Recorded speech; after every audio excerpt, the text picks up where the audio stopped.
Golden Grain un sotib oldi. 233 dollar. Okey. Yaxshi.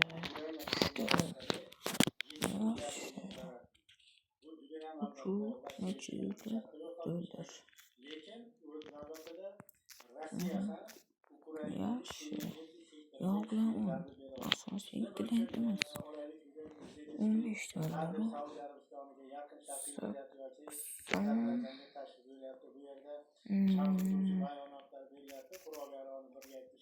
7 dollar. Okey. Yog' sotamiz. 20 dollar. Okey. Yaxshi yog'. 8 dollar. 20. 8 dollar.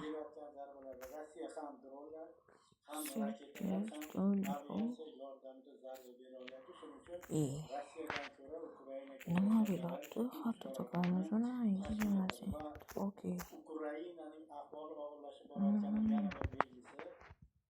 Ukraina to'g'risida olaylik, Vladimir Putin bilan Donald Trampning suhbatida e'tibor qiladigan bo'lsak, Putin aytayaptiki, biz yilgi boshidan beri Ukrainaga 30 ming jasad topshirdik, lekin Ukraina tomoniga 500 nafar askarimizning jasadini topshiryapti. Bu ham albatta urushda kim ko'proq mag'lubiyatga uchrayotganligini ko'rsatadi va yana bir statistikaga e'tiborni qaratgan bo'lardi. Ukrainada urushlarsiz ham oyiga keyingi yillarda demografik ahvol oyiga hatto ya'ni bu tinch odamlar o'rtasida bu urush qurbonlari emas, balki mamlakatda aholi qarib borayotganligining belgisi. Mana adashmasam mart oyining o'zida Ukrainada 168 ming chaqaloq tug'ilgan bo'lsa, bu yerda tinch aholi o'rtasidagi front qo'shmasi 450 ming nafarni tashkil etyapti. Ya'ni keksa odamlarning vafot etishi bilan bu Rossiyaga oson emasligi aniq ko'rinadi. Ukraina urushning shakliga o'tdi. Rossiyaning og'ir qurollariga qarshi arzon FPV dronlar bilan zarba beryapti yoki G'arbning juda yuqori aniqlikdagi qurollari bilan zarba bermoqda. Lekin Amerika Qo'shma Shtatlari va Eron o'rtasidagi urushdan farqli o'laroq Rossiya va Ukraina bu qo'shni hisoblanadi va Rossiyada boyagi qurolli kuchlarni to'liq kiritish imkoniyati bor. Ya'ni qurolli kuchlar to'g'ridan to'g'ri kiritish imkoni bor. Chunki buni bunchalik ham o'zi solishtirib bo'lmaydi. Aytish mumkin, mana hozir Eron AQShga bas kela olyapti-ku, demak Ukraina ham bemalol. To'g'ri. Ukraina buni qaysidir jihatga qilayotgan bo'lishi mumkin, lekin AQSh Eron bilan qo'shni bo'lganda vaziyat boshqacha bo'ladi.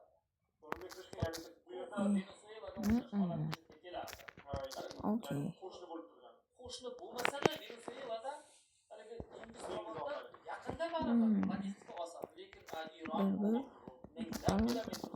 shuning uchun demak, ya'ni solishtirayotganda mana shu jihatlarni hisobga olish kerak. Ya'ni Rossiya Ukrainada endi iqtisodiyoti ham juda ham katta, demografik jihatdan 3 barobar kamida hozirgi holatda 3 barobar.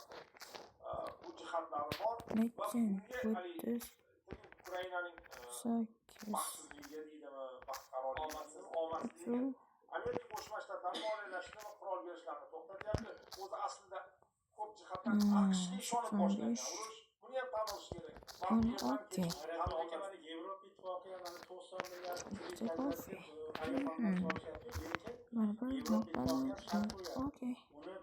bo'lib beraman, keyin islohotga o'tkazsa, korrupsiyaga qarshi kurashsa, sud islohotlar o'tkazsa, ana shu talablardan keyin bu parchalar beradi. O'zi shundoq ham Ukraina iqtisodiyotiga byudjetdan 20 bo'ldi. Angry jahli chiqqan ikkita. Bizga qimmat nazar tashlasak, chunki Kavkazning open ushbu mamlakatida katta yig'ilish Yevropaliklar va biroz qiziqarliroq chiqishi shunday savol qo'yilgan. Yevropa mintaqani olyaptimi? Savol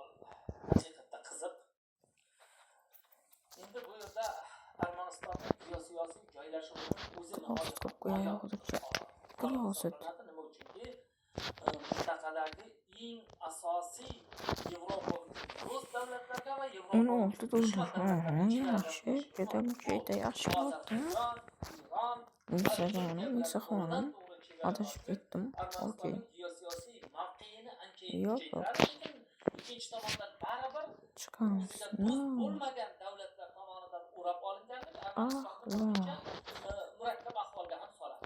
Lekin qarang, bugun Yevropa liderlarining, Yevropa yetakchilarining yoki Yevropa yetakchilari demaylik, Yevropada Ahmoqlar. Yo'q-ku, nima deyapsan? bevosita ta'sir ko'rsata oladigan shaxslarning demak Armanistonga yig'ilishi buning 3 xil geosiyosiy ahamiyati bor. Birinchisi masalan, Yo'q kerak. so'nggi paytlarda Armaniston Yo'q. elitasining Rossiyadan yuz o'girayotganligi va hattoki Rossiyaning Yaxshi. ko'plab Oh, talablariga no. javob bermayotganligi. No. Bu birinchisi bo'lsa, ikkinchisi Yo'q. Armaniston hukumatining No. endi tan olib aytaylik, Pashinyanni No. masalan boshida ko'pchilik Yo'q. juda bir hissiyotlarga beriluvchi shaxs u sifatida baholar edi, lekin men to'g'risini aytayapman. Yo'q, gap aytishim qanaqa? Yo'q.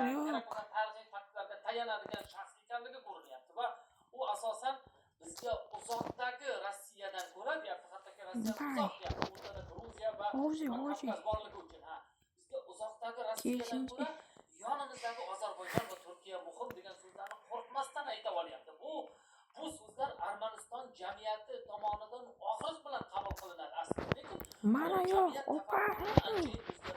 To'xta. Turkiya bilan Yo'q, Ozarbayjon bilan kerak. oradagi muzlar eriyotgan bo'lsa, demak, bu yerda Yevropa mamlakatlari bilan yaqinlashuv kuzatilyapti. Qo'yamiz. Raspakovgacha deyishimiz ham bir tomonlama bo'ladi. Chunki bugun bilamiz, Yevropada eng katta va Yo'q. ta'sirga ega bo'lgan lobbi guruh Amerika Qo'shma Shtatlari yaqinlar bo'lsa, Yevropada armanlar. Buni ham tan olishimiz kerak. Fransiyada, hattoki Germaniyada va boshqa davlatlarda ham armanlar juda kuchli va bevosita siyosiy qarorlar qabul qilishga ta'sir ko'rsata oladi va ular bugun Armanistonni Rossiyaning geosiyosiy ta'siridan yulib olib, demak, Yevropaning teng huquqli hamkoriga aylantirish masalasini ko'rib chiqyapti. Bir paytlar bilamiz, o'sha 2004-5 yillarda boshlangan Gruziyadagi islohotlar, ya'ni Yevropa va Amerika bilan yaqinlashuv Gruziyani Kavkazdagi juda rivojlangan farovon davlatga aylantirib qo'ydi. Magazinga olg'a, magazinda. Armanistonda ham xuddi mana shunday rivoj deymiz, ya'ni katta sakranish qila olish imkoniyati bor. Ayniqsa Turkiya bilan yaqinlashayotganligi, Turkiya hattoki chegaralarini ochishga tayyorgarlik ko'ryapti Armaniston uchun. Ozarbayjon tomonidan neft va boshqa mahsulotlar kelyapti, arzon.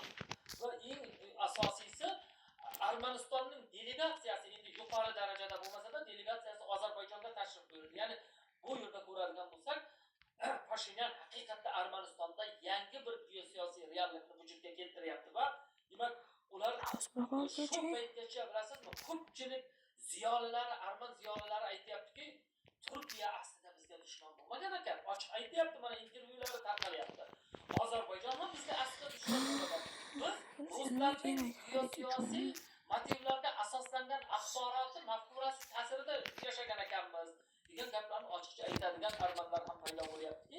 Demak, bu umuman olganda Janubiy Kavkazda juda katta ijobiy geosiyosatning shakllanishiga sabab bo'lyapti deyishimiz.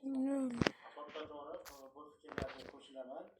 Ayniqsa Qorabog' urushida Rossiyaning armanlarni sotishi, ya'ni beparvo qo'yib qo'yishi, muammoga aralashmaganligi armanlarda shunday hissiyotni tug'dirdi, ruslar bizni sotdi. Ya'ni endi ko'rib turibdi, armanlar judayam bugungi kunda qashshoq. 3 yoshga aytaman. Chegaraning 85% yopilib qolgandi, ya'ni bir tomondan Turkiya yo'q endi opa, tarqatadi. Va hattoki Armaniston elitasi, u siyosiy rahbarlar bo'ladimi, generallar bo'ladimi, ziyolilar bo'ladimi, green-card o'ynashga majbur bo'ladi. Va mana shu qashshoq Armanistondan ketsam bo'ldi, xorijga chiqib ketsam bo'ldi, o'zimni tirikligimni o'tkazaman degan ma'noda, chunki mamlakat faqatgina Rossiyadan keladigan yordam pul kelishga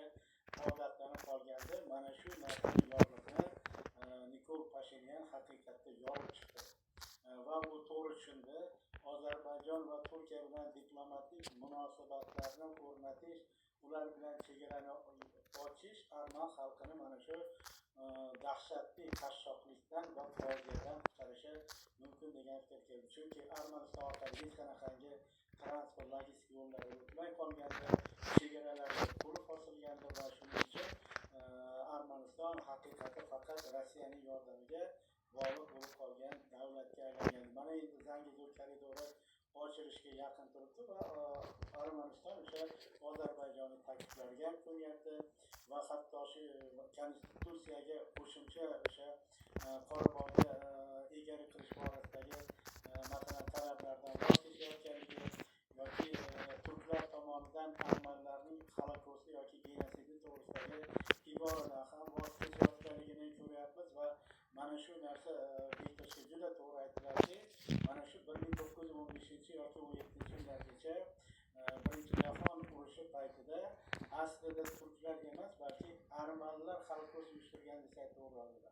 Ya'ni Irbek tog'i tomonlarda armanlar mana shu ruslarning provokatsiyasiga uchib, aynan mana shu Usmoniylar imperiyasiga qarshi isyon ko'tardi, bosh ko'tardi va buning oqibatida albatta ularni qirg'in qilgani yo'q turklar.